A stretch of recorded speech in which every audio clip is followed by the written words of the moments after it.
Today, I would like to speak to you about something that Allah subhanahu wa ta'ala have warned us from it so much. And the Prophet sallallahu alayhi wa wasallam as well. And Allah subhanahu wa ta'ala have not warned us about something more danger, more severe than this thing, which is the hellfire. To the extent that the Nabi sallallahu alayhi wa sallam one day stood up in the minbar and he said, أحذركم النار أحذركم النار أحذركم النار. I warn you from the hellfire. I'm warning you from the hellfire. I'm warning. And he raised his voice to the extent that the people outside in the market heard the Prophet ﷺ saying that. And his face was red. أنذرتكم نارا تلظى. Allah subhanahu wa ta'ala says, I'm warning you from a blazing fire. Allah subhanahu wa ta'ala have described this hellfire in details. وصف طعامها. He described the food in it, the drink, the water and the liquid in it. وصف أغلالها وأنكالها. He described the chain, the shackles. وصف حميمها وغساقها. He described the heat and the fire of it. أصفادها وسرابيلها. He described the clothes of the people of the hellfire. وصف ذلك كله. Allah subhanahu wa ta'ala described this in details. When you read these verses in the Quran, and by the way, hellfire was mentioned equal time to the number, some scholars said equal time to the number of Jannah. But I found actually that's not accurate. Hellfire was mentioned more than Jannah in the Quran. The number of time that speak about hellfire, it is more than the time that spoke about paradise. Yet we don't, when we talk about hellfire, it became something that is strange. It's not a common topic. It's not a common subject. It's not a common reminder. While it's very common in Al-Quran. When you read the Quran describing the hellfire, when you read it with your heart before your eyes, as if you are there at the edge of the hellfire, at the gate of the hellfire, watching it, seeing it from inside, seeing the darkness of it, seeing the levels of it, how deep and how stiff it is. You see how people are rolling in it and traveling inside it between its valleys, climbing its mountains. يكبكبون في جحيمها. All this was mentioned in the Quran as a nadir, as a tahdhir, as a warning for all of us. And the Nabi sallallahu alayhi wa sallam said the same thing to us. He said, مثلي ومثلكم, the example of me and you. Like someone start a fire in the desert, and when the fire start, what happened? All these insects start flying into the fire. Because they want the light or the heat coming from it. And he said, you're falling into the fire. وَأَنَا آخُذُ بِحُجُزِكُم مِّنَ النَّارِ. And I'm trying to grab you away from the fire and you insisting to jump in it.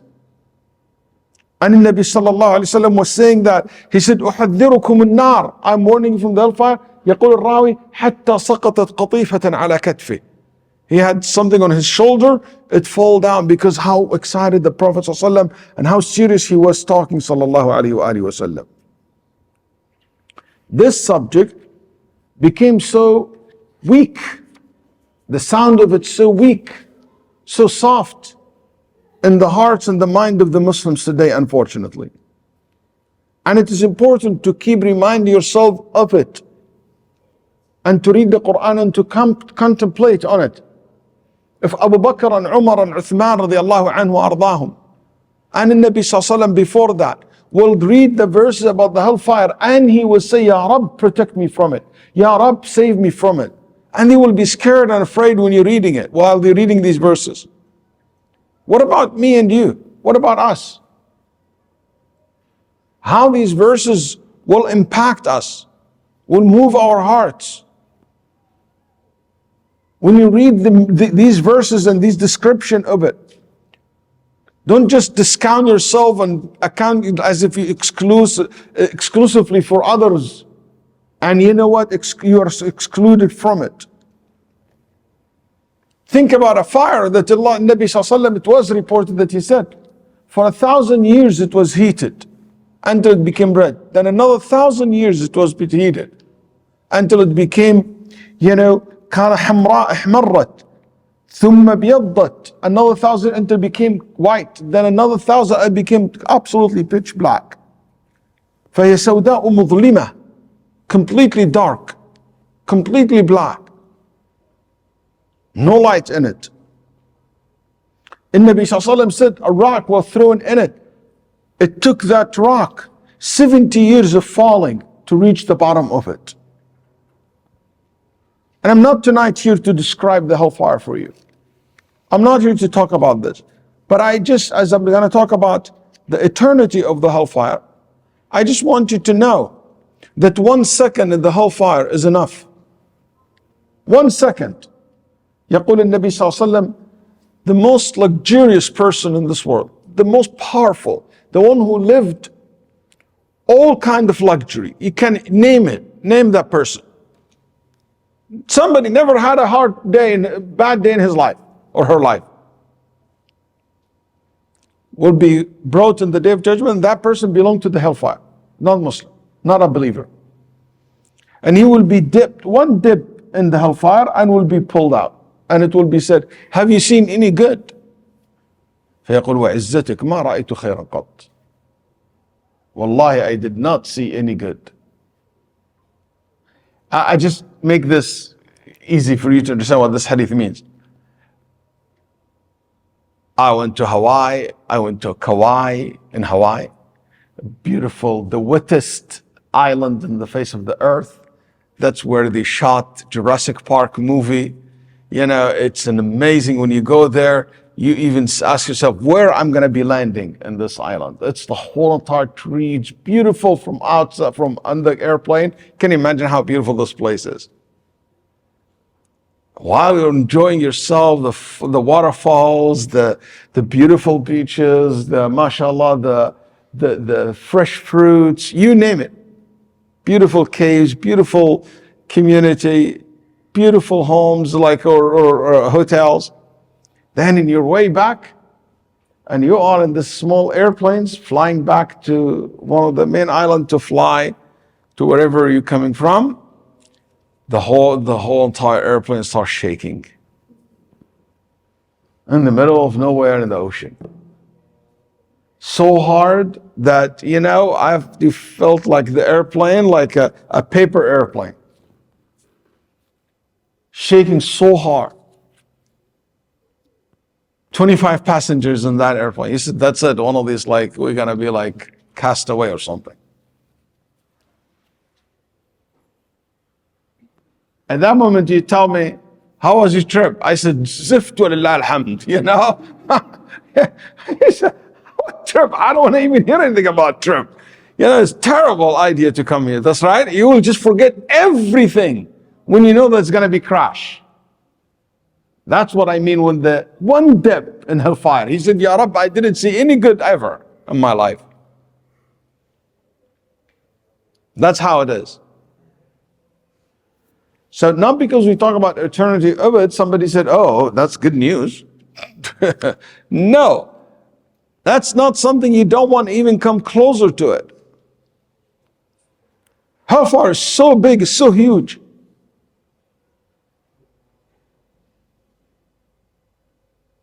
Anybody has a Google here? Or ChatGPT? Can you check for me how many times the sun is bigger than the earth?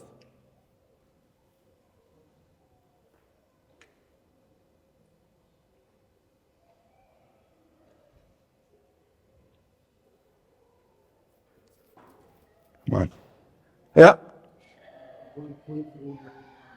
1.3 million. 1.3 million times bigger than the earth. The sun. Can you comprehend that?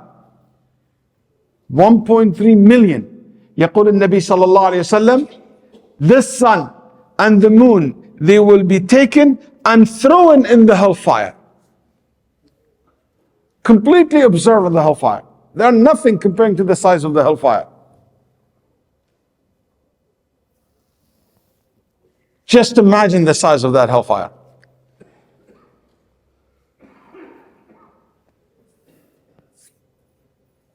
One day, we all, not a single one of us will skip that day.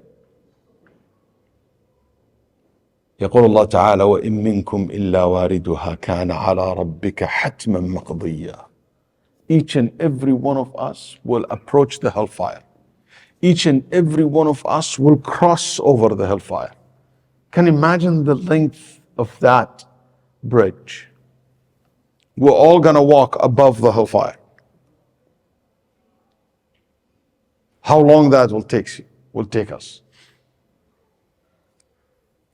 to cross. That's one of the time when the prophets and messengers said, Ya Rabbi sallim sallim. Salman al-Farisi said, Ibrahim will cross saying, Ya Rabbi sallim sallim, nafsi nafsi. Ibrahim alayhi salam, Ibrahim, the father of all the prophets, said, Ya Rabb, save me, save me, save my soul while he's crossing.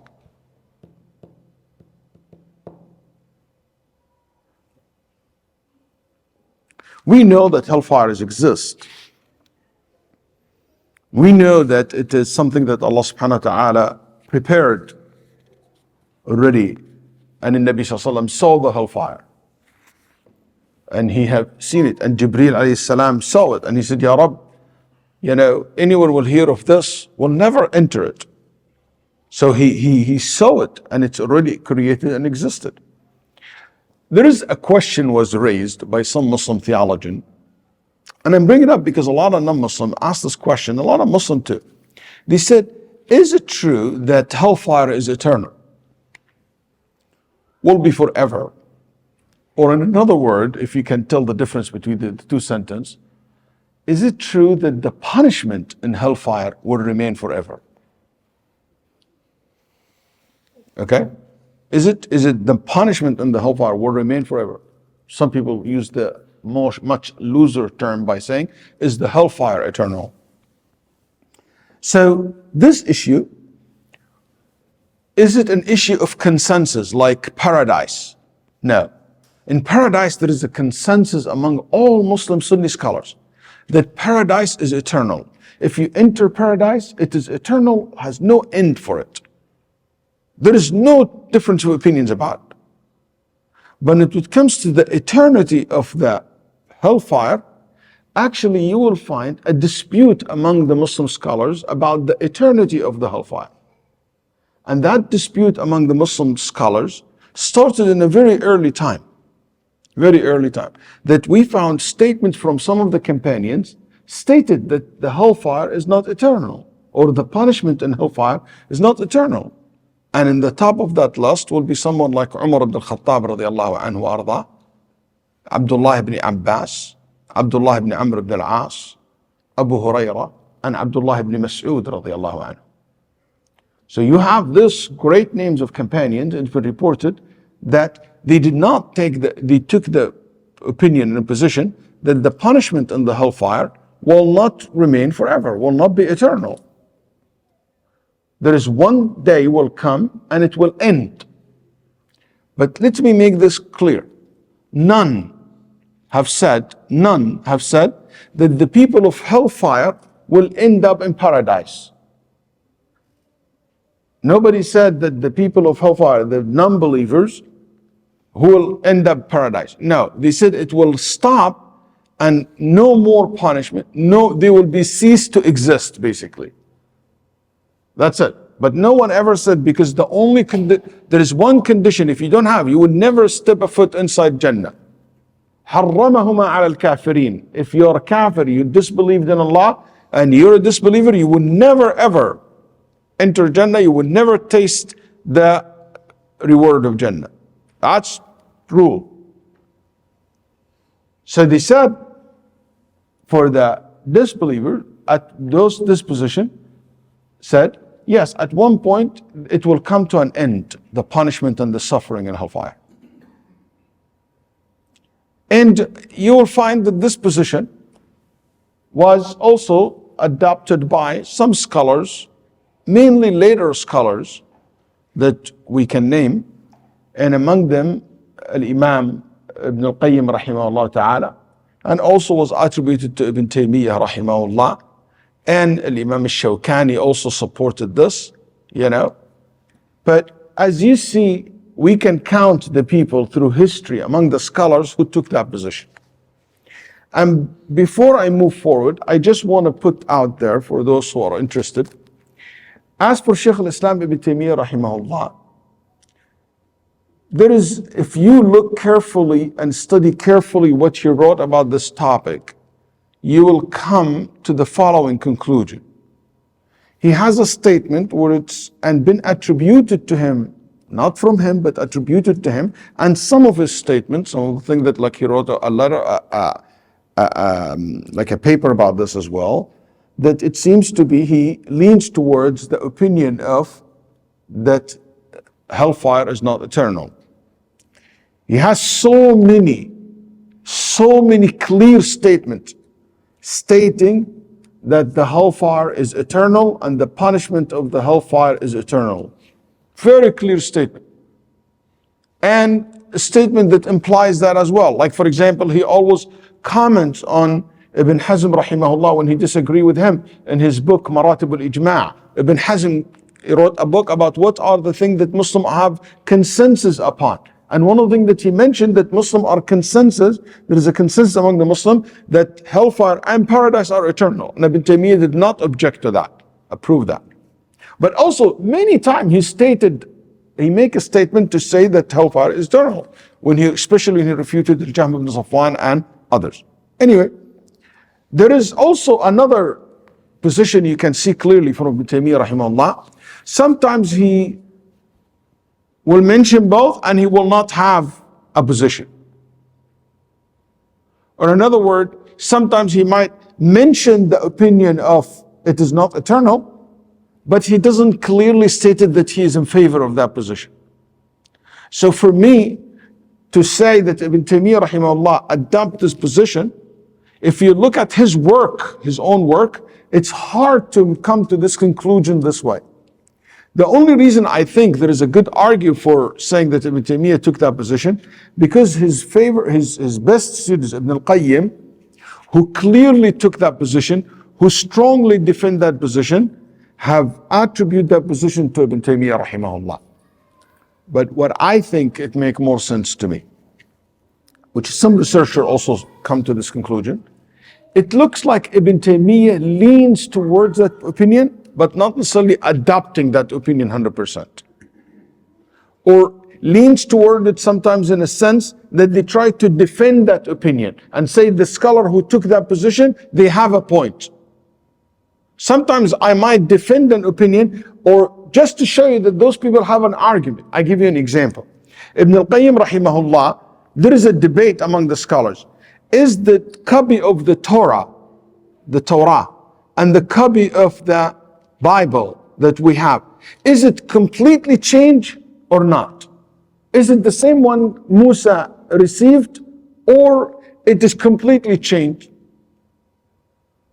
Ibn Hazm came and he said, nothing in this book from Allah. That's why he doesn't have any respect for it, nothing. Then they start bringing some of the scholars of hadith, and they attribute this to Bukhari and other. They said, no, this book is the same book that was revealed to Musa alayhi salam. And the change happened only in reinterpreting the meaning, but it's the same book. So some people said, look at how this Jahil say that. And they start attacking and putting down some ulama Ahl al-Hadith because of that position. So Ibn al-Qayyim rahimahullah came and he defended their position. And he said, this position is based on what Allah subhanahu wa ta'ala said in the Quran, that no one can change Allah's words. And he said, Qatada and others from the Tabi'een said, changing Allah's word by making a book other than his book. Even that include the Torah. And he said, the Nabi sallallahu alaihi wasallam took a copy from the Torah and he put it on his lap, sallallahu alaihi wasallam, on a pillow in front of him, in his lap, and he put it in the pillow, and he said, I believe in you and whoever revealed you. And he said, if this is completely or mostly changed, the Nabi will not say, I believe in you. And he started bringing all this evidence to support that position. Even though Ibn al-Qayyim does not believe that this book is exactly or mainly the same book that Musa alayhi salam have received. He believed that many changes have happened to it. But what he was trying to do, he was trying to defend that position, telling you that this position of the scholars is not just very weird. No, they have their own argument, but not necessarily I agree with them 100%. So I feel and I believe, and that's my theory, that Ibn Taymiyyah rahimahullah, the same thing. He was saying that the position of those who said Jahannam or the punishment of hellfire is not eternal.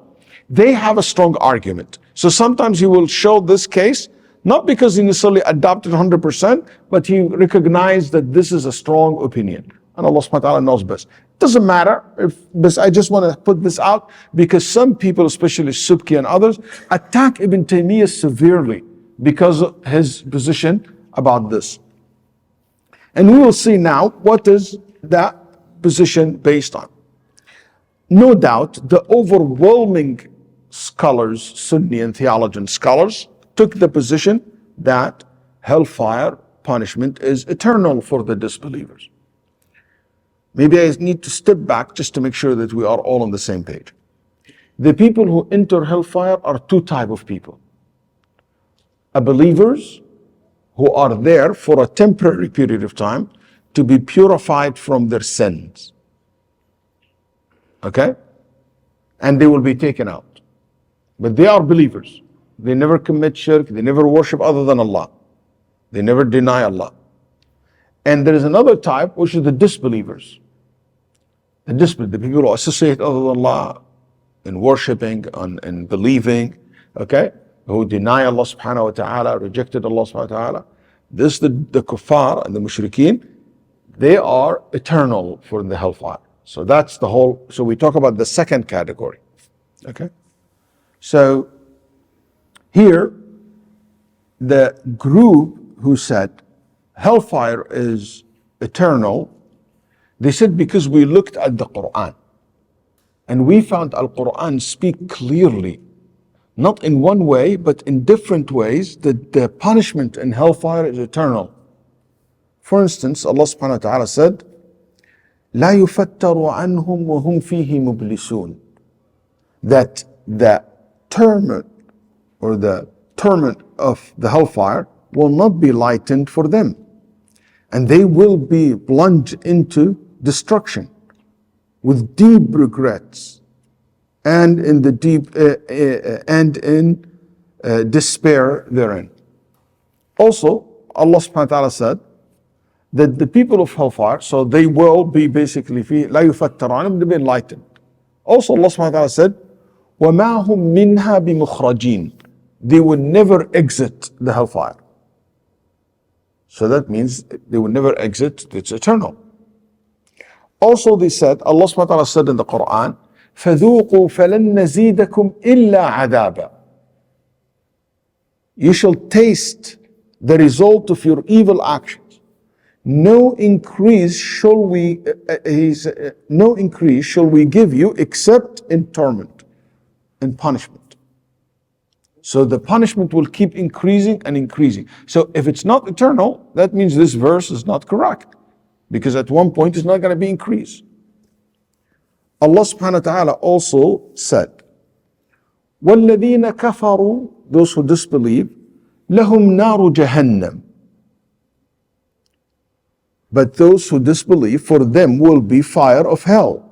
Neither it will have a complete killing effect on them, so that they die, nor shall its torment be lightened for them. لا يقضى عليهم فيموتوا ولا يخفف عنهم من عذابها كذلك نجزي كل كفور. And Allah subhanahu wa ta'ala said, thus do we requite every disbeliever. And the Prophet sallallahu alaihi wasallam said, death will be brought in the shape of ram, like an animal, which will be brought to the Sirat, where it will be slaughtered, and a caller will call, O people of Jannah, eternity without death. O people of hellfire, eternity without death. reported by Bukhari and Muslim. So they said that's very clear that this is eternity. Also, they said Al-Quran, in 3 times, Allah subhanahu wa ta'ala said in regard to the hellfire, خَالِدِينَ فِيهَا أَبَدًا. For instance, in Surah Al-Ahzab, Allah subhanahu wa ta'ala said, خَالِدِينَ فِيهَا أَبَدًا. They in hellfire forever. Absolutely forever. That emphasis, absolutely forever, shows you that it's eternal. So that's the argument that they use. Okay? That's the argument they use. The other group, and they said there is a consensus been mentioned by Ibn Hazm, by many scholars, and never been challenged. And that's the position of the overwhelming scholars in the books of theology. They said, the other group said, no. We don't believe in the eternity of the punishment of the hellfire. Why? Because several reasons. Number one, Allah subhanahu wa ta'ala says in the Quran, in regard to the people of hellfire, خالدين فيها ما دامت السماوات والأرض إلا ما شاء ربك. Allah subhanahu wa ta'ala said that the people of hellfire, okay, those who will be in hellfire, they will dwell therein for all the time that the heavens and earth endure, except as your Lord wills. So Allah subhanahu wa ta'ala, except as your Lord wills. So that means Allah subhanahu wa ta'ala might, that exception means that Allah subhanahu wa ta'ala, His will, or He will make an exception for some people, so they will not there forever. It doesn't give that sense of eternity, because He said, except for what your Lord wills. Verily your Lord is the doer of what He wills. In Surah 11, Surah Hud. And much clearer than that, Allah subhanahu wa ta'ala said, لَابِثِينَ فِيهَا أَحْقَابًا. Allah subhanahu wa ta'ala said, they will abide therein for ages. Here, pay attention. They will be in hellfire for ahqab. What's ahqab? Ahqab is a plural. The single is huqb. Al-huqb is a specific amount of days and months or years. So al-huqb is not an open-end number. Al-huqb must be defined by a beginning and end. Otherwise, you cannot call it in Arabic language huqb. So ahqaba, it means a specific amount of years. What is it? We don't know. But it's not an infinity. It's not an open end. So in Arabic language, you will not refer to the word huqb unless you mean a specific amount. So that means it has a beginning and an end. So that means those who people in hellfire, there is an end for their time, for terms in hellfire. Is that clear? So that's their biggest argument based on this. That's why Umar ibn al-Khattab, when he read this verse, he said, Wallahi, if the people of fire will live in it, and stay in it, as many years as the grain of sands.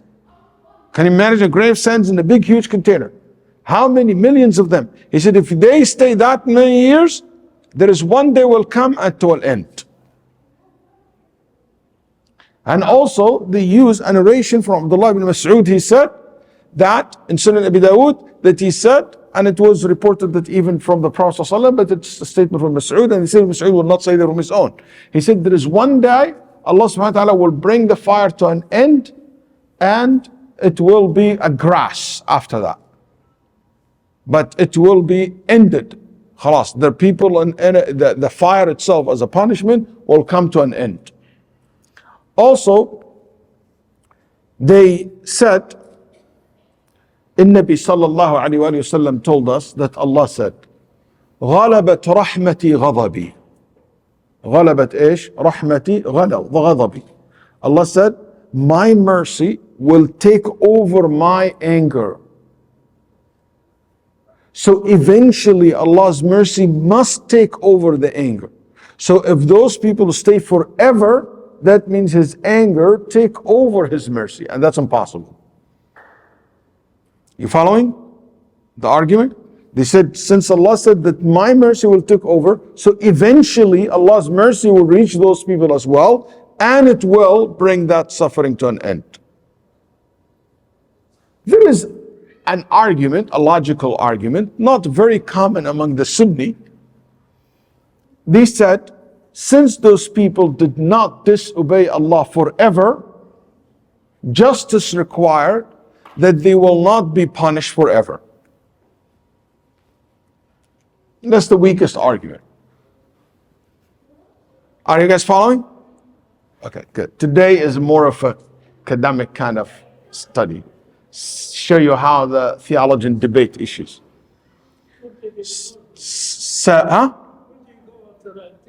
So here you see, this is the debate. So the majority come and they said, no, we don't agree with you.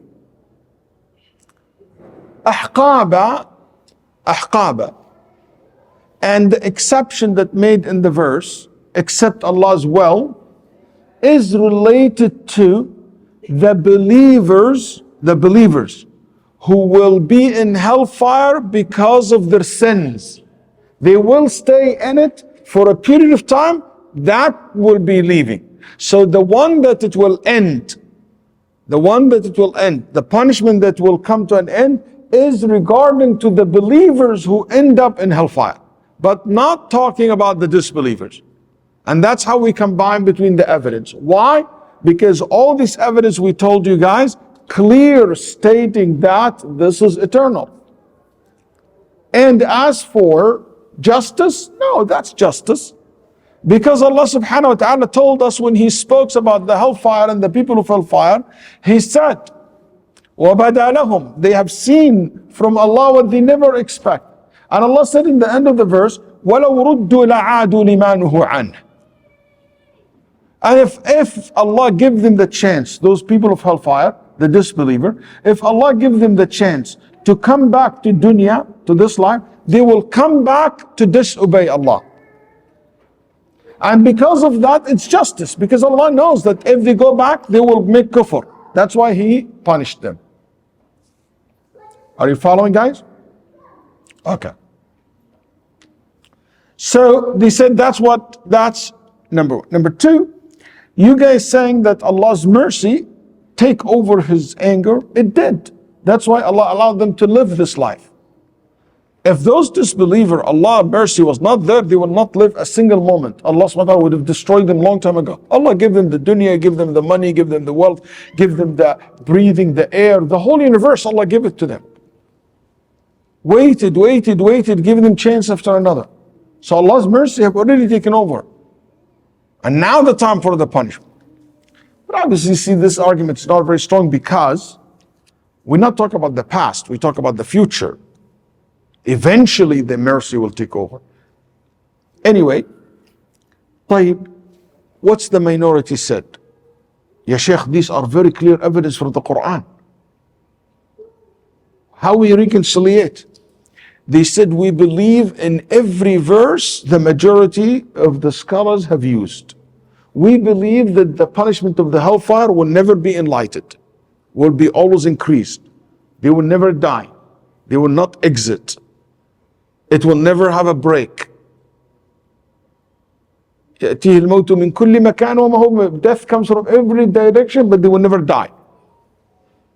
We agree with all this. If you agree with all this, how you can say it's not eternal?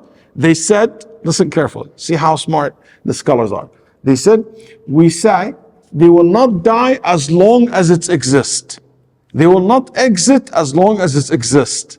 It will not lighten the punishment as long as it exists. They will not taste death as long as it exists. And that's how we combine between all evidence. So as long as it exists, their punishment increase. As long as it exists, they will not die. As long will not, So when the angel will be said, is eternity? What about eternity? How we understand eternity? They said the word eternity doesn't necessarily means, in Arabic language, they said it does not mean necessarily, eternal forever, literally. Why? They said because it's a common thing to say, I've been here forever. waiting for you. Which it means a very, very long time. And they said in the Quran itself, Allah said in regard to the person who kill his brother, a Muslim kill another Muslim. Allah said that they will be in Surah An-Nisa, they will be in hellfire forever. خالدين فيها. And we know that a sin by killing someone does not take you out of the fold of Islam. So why Allah referring to the killer that he will be in hellfire forever? It means he will stay in hellfire for a very, very, very, very long time, as if it is forever. And he said all scholars agree into that interpretation. Unless we say that this person killed that person, think it's halal. Anyway, so they said that's easy to understand. And that's how we reconcile between the evidence. And you can see both have good argument. That leads me to the conclusion to tell you, this is one of the areas that I do believe that the debate and the difference of opinion both are acceptable. You take that position with the majority, ahlan wa sahlan. You take the position of the minority, it's okay. Why it is okay? Because both have evidence from the Quran, both have evidence from the early generations, and that's important. It's not my interpretation, not Ibn Taymiyyah, that's the Sahaba's interpretation. The companions' interpretation, the early scholars' interpretation. So because of this, we say that this is a good argument. That's one of the examples where the ulama might have a debate over things, two different opinions, and in the end of the day, we say whatever opinion among them is acceptable. Because sometimes I know that this is one of the reasons for people to be atheists, left Islam, because he think of eternity of hellfire. So if you deal with somebody like that, you can mention that, alhamdulillah, this is not something that's agreed upon. But I think what is important for us to, why I brought this to discussion, is to educate ourselves about this issue first. Two, to see how the Muslim theologians debate over issue. To understand what are the area that it is, the different opinions are accepted in Aqidah matters, when it is based on evidence, when it's based on understanding from the early generations. And also, in the same time, it is important for me, for you to understand that no one among the scholars have said that the disbelievers will go to Jannah. Allah said, they will not enter Jannah until the camel go through the opening of the needle, the hole in the needle. If you can bring a camel through the hole of the needle, you can bring a disbeliever into Jannah. That's impossible. That's how the Quran put it. So that's not something that discussed, because I have seen some people try to twist this argument to another direction. And I will end with what I start with. That nobody want to be in that place even for a second. It's more than 100 double of the hottest fire we have in this earth. What's the hottest? Do you know what's the hottest temperature in this earth? Can anybody Google that? What's the hottest temperature? Not hottest temperature on natural. No, I don't mean that. Not the Death Valley. No. What you can produce. What is the hottest temperature you can ever produce? Atomic bomb, hydrogen bomb, whatever. Think of that, multiply that 100 times. Come on, man. We can't even deal with, 50 degree, not 100 degree. Ask the doctor. When you see burned people, how that feels. Nobody wants even a second in hellfire. Alhamdulillah.